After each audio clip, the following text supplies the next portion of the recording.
The ballroom stood like a ghost from another time, its grand facade now weathered and forgotten by the world. I had walked by it countless times, always feeling a strange pull, an almost magnetic force that made my steps falter and my heart quicken. Tonight was no different, except that, for the first time in decades, the doors were open. The soft glow of candlelight flickered through the cracked windows, casting long shadows that danced eerily across the deserted street. Something inside me urged caution, but curiosity won out. I found myself drawn to those open doors as if someone, were beckoning me. The air grew colder as I approached, a chill that seemed to seep into my bones, making me shiver despite the stillness of the night. I stood at the entrance, staring into the darkness beyond, where the faint strains of music whispered through the air, calling me forward. The ballroom was alive again, and it was waiting for me. The invitation arrived with no return address, an elegant envelope sealed with crimson wax. The handwriting was old-fashioned, the kind you'd expect to find in a dusty attic, written by a hand long gone. It was addressed to me, though I couldn't fathom who would send such a thing. Curiosity gnawed at me until I carefully broke the seal and unfolded the parchment inside. "You are cordially invited to the grand reopening of the Valmont Ballroom," it read, the letters swirling like wisps of smoke. The date was tonight. How could that be? But the pull was undeniable, a tug deep within me that made it impossible to resist. When I arrived, the ballroom seemed even more alive, as if it had been waiting for my return. The doorman, an imposing figure dressed in a tailcoat from another era, tipped his hat as I stepped inside. His eyes were dark, almost too dark, and they seemed to pierce through me as he closed the doors behind me, sealing off the world I had known. Inside, the air was thick with the scent of jasmine and old wood, mingling with the faint notes of a waltz drifting from a distant room. The flickering candlelight revealed a scene from another time. Men in frock coats and women in flowing gowns, their faces half hidden behind ornate masks. It was as if I had stepped into a living portrait of a forgotten age. No one seemed to notice my modern attire. Instead, they moved gracefully around me, their laughter echoing softly through the hall as if carried by the ghosts of the past.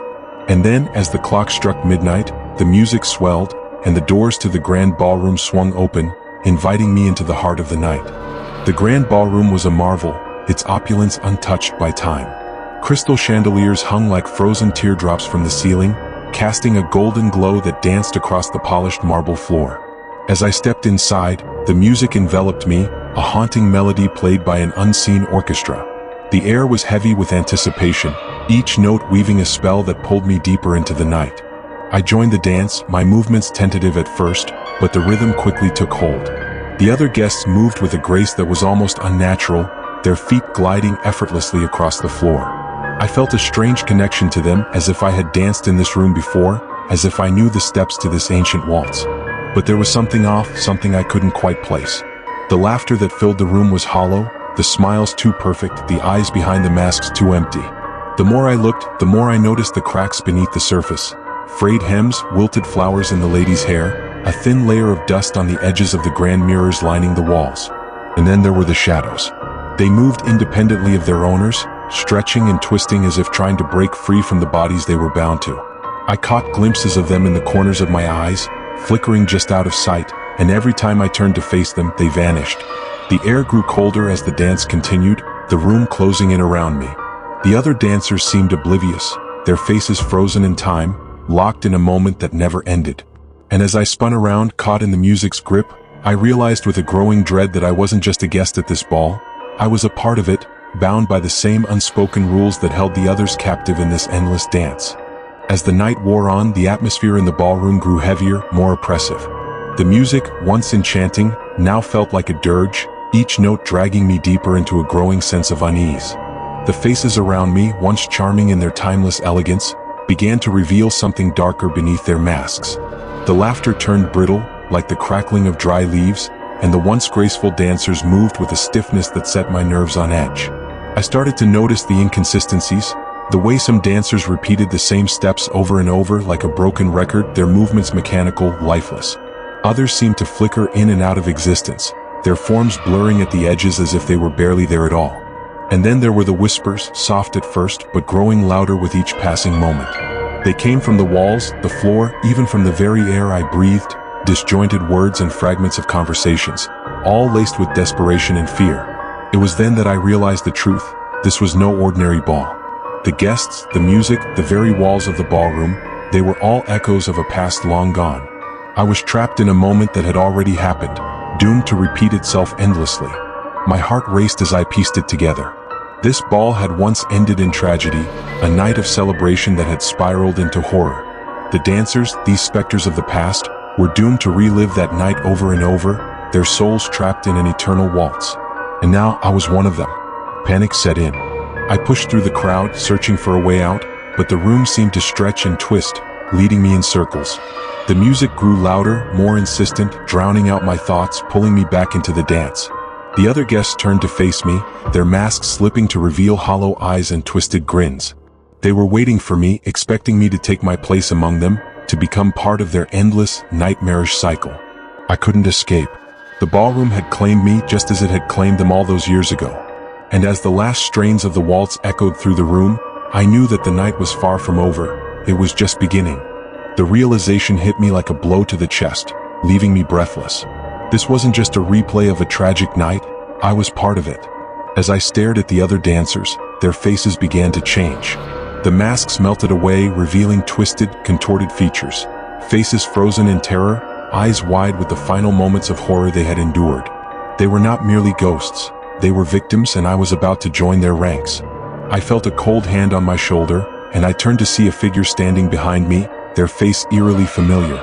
It was then that I saw myself, reflected in their eyes, no longer an outsider looking in, but a participant in the unfolding nightmare. My clothes had changed, transformed into the same antiquated style as the others.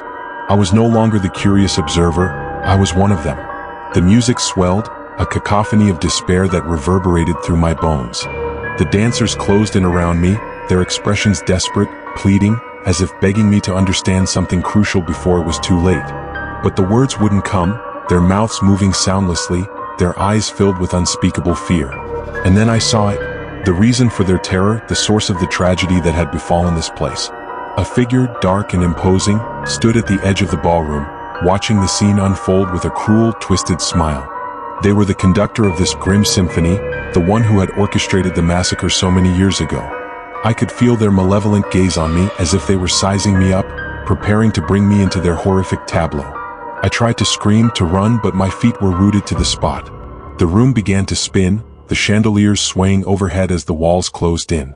The music grew deafening, a relentless force that pounded in my skull, drowning out every thought except one. I was about to die, and my death would be as pointless and brutal as theirs. The figure moved closer, their presence suffocating, and I knew that this was the end. I had become a part of the tragedy, and there was no escape. The last thing I saw before the darkness swallowed me was the twisted smile of the figure who had orchestrated it all, their laughter echoing in my mind as everything went black. When I awoke, the ballroom was as it had been before, silent, serene, and timeless. The chandeliers hung motionless, the candlelight casting soft, flickering shadows across the walls. The guests moved gracefully once again, their laughter light and airy, as if the horror of the night had never happened. But something had changed. I could feel it in the very air I breathed, in the way the floor seemed to pulse beneath my feet, like a heartbeat echoing through the marble. I tried to remember what had happened, but my thoughts were hazy, slipping through my grasp like water. It was as if a veil had been drawn over my memory, obscuring the terror that had gripped me just moments before. But then I looked down and saw the blood, dark, drying streaks on the hem of my gown, stains that hadn't been there before. Panic surged through me, and I spun around, searching the faces of the other guests. They were all watching me now, their eyes following my every move with a familiarity that sent chills down my spine. I knew these faces not as strangers, but as people I had once feared. They had been the victims, and now they were my companions, my fellow prisoners in this endless nightmare. The clock struck midnight again, the chimes echoing through the ballroom, and the music began anew. My feet moved of their own accord, pulling me into the dance, and I realized with a sickening clarity that I was trapped. The night would play out just as it had before, over and over, with no hope of escape. I was now one of the forgotten, condemned to relive this cursed night for eternity, my role in the tragedy cemented in time. The others welcomed me with open arms, their smiles hollow, their eyes filled with the same despair that now lived within me. We danced together, our movements perfectly in sync, like marionettes on strings, guided by the unseen hand that controlled our fate. And as the night reset itself once more, I understood the final, cruel twist. I wasn't just a guest at this eternal ball, I was its newest victim, bound to the cycle forever. The doors were closed now, the world outside lost to me, and the ballroom would keep its secrets hidden from the living. The music played on, the dance continued, and I knew that I would never leave. The ball of the forgotten had claimed me, and now I was truly one of them.